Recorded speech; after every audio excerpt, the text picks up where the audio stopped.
रहे हैं रास्ते हिट। आइए नजर डालते हैं आज की कुछ खास खबर की ओर। हिसार टैक्स ट्रिब्यूनल के न्यायिक सदस्य हरपाल बूरा ने जेजेपी बीजेपी गठबंधन टूटने को लेकर कहा कि ये लोग अंदर खाते आज भी मिले हुए हैं। उन्होंने कहा कि बीजेपी सरकार में पर्चा लीक हुए, महंगाई बढ़ गई है, किसानों को एमएसपी नहीं दिया गया है। ये भारतीय जनता पार्टी शुरू से ही किसान विरोधी रही है। जब से इसका गठन हुआ है ये किसानों के विरोध में रहे हैं।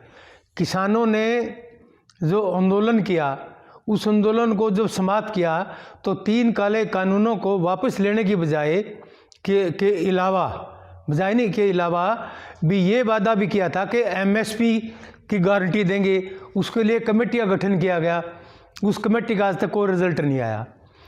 और किसान, ये कुछ लोग ये कहते हैं कि भाई किसान के पास क्या ज़रूरत है एजिटेशन करने की, इनके पास इतनी फसलें होती हैं, इतनी ज़मीनें हैं। मैं कहता हूँ सारे ज़मीनों पर तो लोन है, सारे ट्रैक्टरों पर लोन है, और 85% किसान के पास 5 एकड़ से ज़मीन कम है। तो किसान की जो लागत आती है, ये स्वामीनाथन जी ने एक रिपोर्ट जो दी थी, उसमें एक ये S2 फार्मूला था। उसके तहत क्या था कि जो फसलों के दाम तय करते वक्त बीज का, खाद का, बुआई का, किसान की मेहनत का, उसमें सारा खर्चा डाल करके और उसका प्लस गुणा में 2% उसका एमएसपी तय करना था। लेकिन इन्होंने उसको फार्मूला को S1 बना करके ना किसान की मेहनत का, ना किसान के खाद का, ना बीज का, ना किसी और प्रकार के खर्चे का, ट्रैक्टरों का और का खर्चा काट करके वो मूल्य तय करते हैं, जिससे किसान को भारी नुकसान उठाना पड़ता है और किसान कर्ज के बोझ के नीचे दबा हुआ है। मैं इस भारतीय जनता पार्टी को और आपके चैनल के माध्यम से इस देश की, प्रदेश की जनता को एक बात कहना चाहता हूँ कि अन्नदाता जो रात के अंधेरे में धरती के चीने को चीर करके जो आपका और मेरा सबका, इस देश का अन्नदाता है, जिसका पेट पालता है और उसका पेट भूखा रहे। अगर अन्नदाता के पास पैसा होगा तो वो बाज़ार में जाएगा तो वो निवेश करेगा, खरीदेगा, तो व्यापारी को भी लाभ होगा, छोटे दुकानदार को भी लाभ होगा। इसमें जब तक किसान स्वस्थ नहीं होगा, उसके पास अच्छी आमदनी नहीं होगी, तो देश में गरीबी रहेगी। जेजेपी और बीजेपी के गठबंधन टूटने के बारे में आपका क्या विचार है?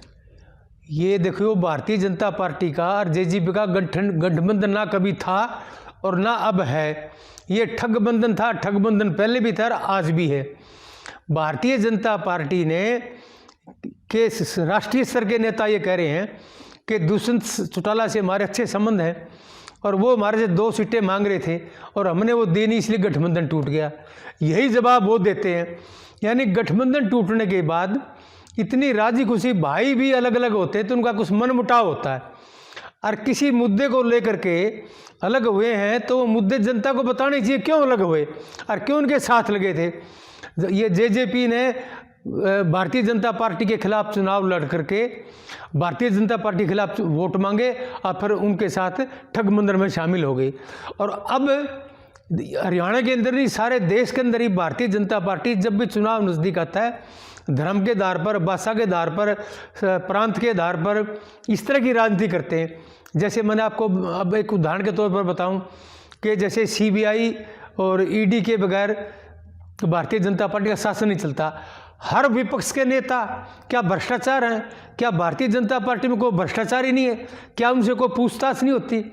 अब वो टोनी था, जब किसान जो थे वो स्टेट के मिनिस्टर हैं, उसके बेटे ने किसानों के ऊपर गाड़ी चढ़ा दी, वो ना कैबिनेट से हटाए, ना उनकी इंक्वायरी हुई। तो ये क्या भारतीय जनता, जो आदमी भ्रष्ट है और वो भारतीय जनता पार्टी ज्वाइन कर लेता है तो एकदम से वो धर्म राष्ट्र हो जाता है, युधिष्ठिर हो जाता है। तो मैं ये कहता हूँ कि ये ईडी के रिश्ते दबाव से, चाहे तृणमूल कांग्रेस के नेता हों कुछ, चाहे समाजवादी पार्टी के नेता हों, चाहे राजस्थान के नेता हों, चाहे बघेल जी हों, चाहे ये महाराष्ट्र के नेता हों, सबके ऊपर, चाहे केजरीवाल जी हों, सबके ऊपर ईडी का दबाव, प्रेशर है।